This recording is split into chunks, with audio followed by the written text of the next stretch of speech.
Hi, welcome back to IELTS IQ.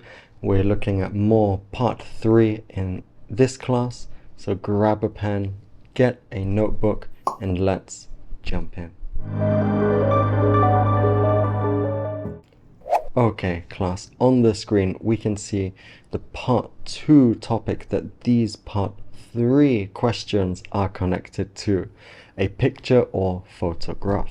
I'll put a link up here where you can go back and watch the part 2 video if you haven't already. And with that said, let's jump into what our questions will look like for art. So we have, is it necessary for students to learn art? Why do people take photos? How do Vietnamese people usually keep or store their photos? Some pretty easy part 3 questions here. Maybe you'd like to pause the video, write some of these down, and before we actually start, I would like to go over the method I like to use for part 3. That is the area method. Give an answer with reasons, examples, and maybe an alternative view, a but or however clause at the end. I'm going to put a link up here for you to go and watch my video on the area method if you haven't already seen it. Okay, all of that out of the way, let's have a look at the questions. Number 1, is it necessary for students to learn art? Personally, I'd say that learning art is quite important. It helps students be more creative and express themselves in different ways. Plus, it gives them a better understanding of visual communication, which can be useful in many fields. All right, not fields like this, right? We're not thinking about a grassy field here. Many fields as in areas of work or careers, okay?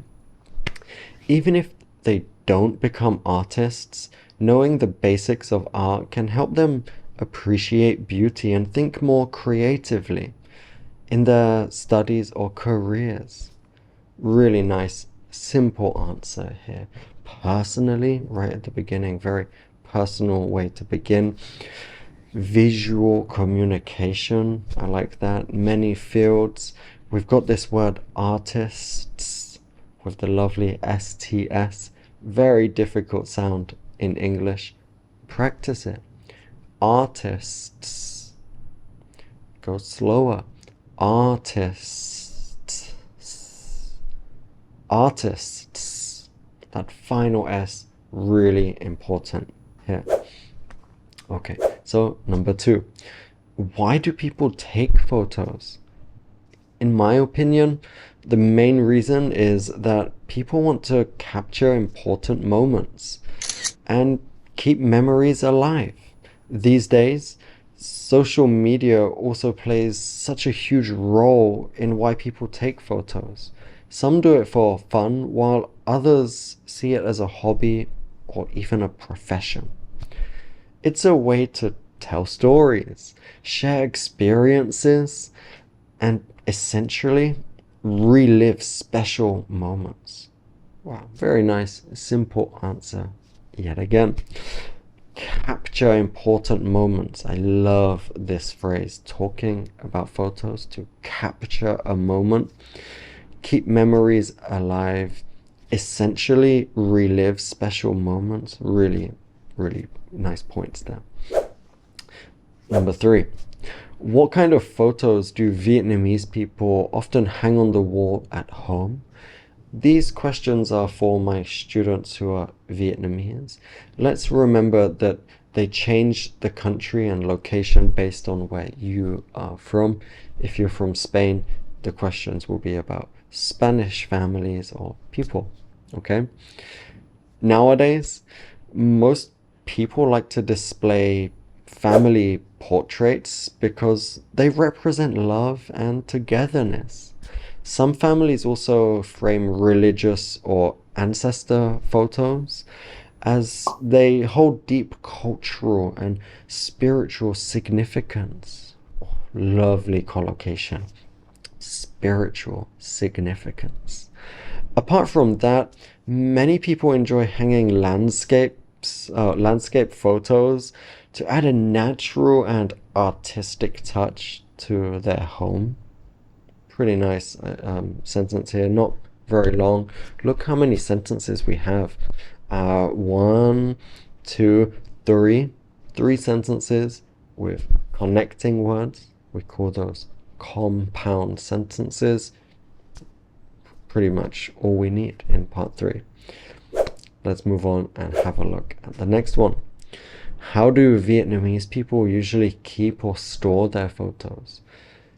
Well, in this modern era, most people store their photos digitally, either on the cloud or social media, to make sure they don't lose them. But at the same time, many still print and keep their favorite pictures in photo albums, especially older generations who prefer something physical to look back on. It really depends on personal preference. Okay, let's have a look. How many sentences again? We have 1, 2, 3. 3 sentences, right? We've given a reason why older people might have photo albums. They prefer something physical. We've got our examples, the cloud, social media, printing, right? Pretty easy method to follow with the area method. Number 5. Is photography an easy subject to learn? Well, it depends. Basic photography is quite easy to pick up, especially with smartphones making it more accessible. But to get really good, it requires both technical skills and creativity. I'd say that some people have a natural eye for photography, so they tend to get the hang of it pretty quickly, while others may need some more practice. We have a lovely phrasal verb, pick up, so our verb plus preposition, not pick something up, but to get used to or to understand. We often say pick up. All right, so our final question for this class. What do people mostly use to take photos these days? Cameras or phones? Smartphones are definitely more popular due to their convenience and have advanced a lot in recent years. I guess most people don't feel the need to buy a separate camera anymore. That said, professional photographers still prefer using SLR cameras for the enhanced image quality and manual controls. So while smartphones are great for everyday use, there's no substitute for a professional camera in fields like portrait, wildlife, or sports. Okay, so we've got that lovely phrase, no substitute. Just like in football, a substitute player, here we can use this phrase for pretty much any topic. There's no backup, no substitute for a professional camera. We also have some specific phrase, SLR. This is a professional, you know, those really big, large cameras, an SLR camera. So I'm showing the examiner I've got some topic-based vocabulary, some information on photography. Manual controls, really good. What else do we have here? That said, lovely way to show our alternative view, right? Instead of using however or on the other hand, that said, photographers. Sounds great.